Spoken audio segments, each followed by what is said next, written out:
Hey guys, I'm MG, and today I'll be looking at Rocky IV, which is a 1985 American sports drama film that has Sylvester Stallone reprising his role as Rocky Balboa, that is about Rocky avenging Apollo Creed's death by facing a new opponent, Ivan Drago, with Stallone returning to write and direct the film as well. However, why don't we stop punching and start reviewing right now? Oh boy, is this franchise going down. The story is the exact same as before. Literally, it hits about almost every plot point from Rocky 3. We see how great his life is. Apollo's death motivates him, just like Mickey's did in the last movie. He has an argument with his wife. There's a training montage. And then there's the big final battle. We saw all of that before. It makes the story so flipping predictable when we have seen it in other Rocky films. However, I also feel like the film takes away some of the third movie's most compelling attributes. Because there, we see Rocky opening his emotions, which does motivate him, and it was a great scene, but here, well, it's the same, except it doesn't do anything to Rocky's character. Let's ignore the fact that this plot point is repetitive, and look at it on its own. Rocky is already motivated. Him opening up adds nothing to his character, or the story in general. Speaking of which, Rocky is kind of boring here. His emotions don't come up that much, Stallone is admittedly not as committed as before, and he can't help but see Rocky as the standard good guy, and not really much else outside of that. The other characters aren't that much better either. The worthwhile chemistry Rocky had with Pauline and Adrian is still gone, his relationship with his son is barely focused on, which sucks because maybe Rocky could have had an argument with him instead of Adrian for the third flimming time, which would have been new and helped connect their relationship. But nope, let's do the Adrian thing again, sure, why not? Even Rocky's friendship with Apollo doesn't feel very authentic. They don't really have any scenes that make them connect with each other, and it's just Apollo explaining his desire to fight.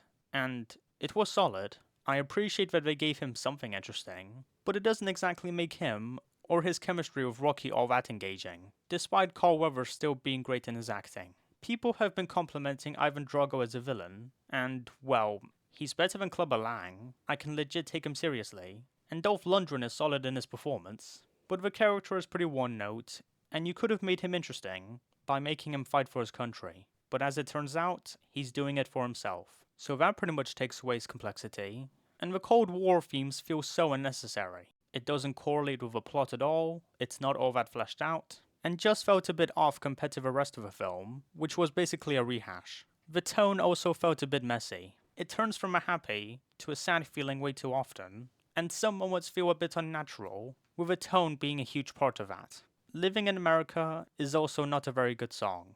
It was nice to see James Brown performing in a Rocky movie, but the song wasn't very catchy, and it mainly felt like going through the motions. The last thing I must criticize is the direction. I think Stallone was biting off more than he could chew, since the action scenes have all this crazy camera movements and edits, but those scenes aren't as intense as the direction, which makes it slightly disorienting, since Stallone definitely tried too hard with how he shot the movie, with the editing being a bit fast for me, and the slow motion was a bit janky as well. Apollo's big death scene would have been so much more impactful if the direction wasn't as wild as it was, which ultimately left me slightly distracted from the character's death scene, just like how the writing did for Mickey's death. But Stallone didn't do a bad job at all. He was trying something new with the production, and I appreciate the effort he took to make it. But despite the direction feeling unnatural, I will admit, Apollo's death was still quite impactful, and the action scenes were pretty good as well. The training montages felt fresh and alive, and the boxing scenes were very riveting, especially the final fight, which is definitely a highlight of the movie. The cinematography still had some beautiful shots, and perfectly showcased the setting of both Russia and the US, which I always appreciate. And the new setting of Russia is really cool, and I'm glad that we spend a decent amount of time in this place, because it's something new, which this film doesn't provide a lot of unfortunately. The scene between Rocky and Duke was actually very wholesome, and it was the best character moment in the whole movie, that made me feel a bit for Duke, who has a sweet enough relationship with Rocky that is somewhat satisfying to me. The music is the best it has ever been. It brings along a new theme to the score that aims to try harder for it to match the tone of multiple scenes, while also not feeling detached from the other films in the slightest, and is definitely the best aspect of the entire movie, as it was tremendously amazing. Well, that, and the brief addition of a robot. It has no reason being here whatsoever, but it was hilarious how the robot became Pauline's girlfriend. It was a great concept that I absolutely adore. So overall, this is kind of mediocre. It has some interesting new ideas with Russians being involved, and it offers plenty of enjoyable moments. But this franchise is definitely losing its charm that first started with 3, but is made more noticeable here. Not a bad continuation, so I guess you can watch it, but it is the real sticking point that this franchise is desperate in need for some originality and freshness in my opinion. 5.7 out of 10. Goodbye everyone, and thank you for watching. Bye!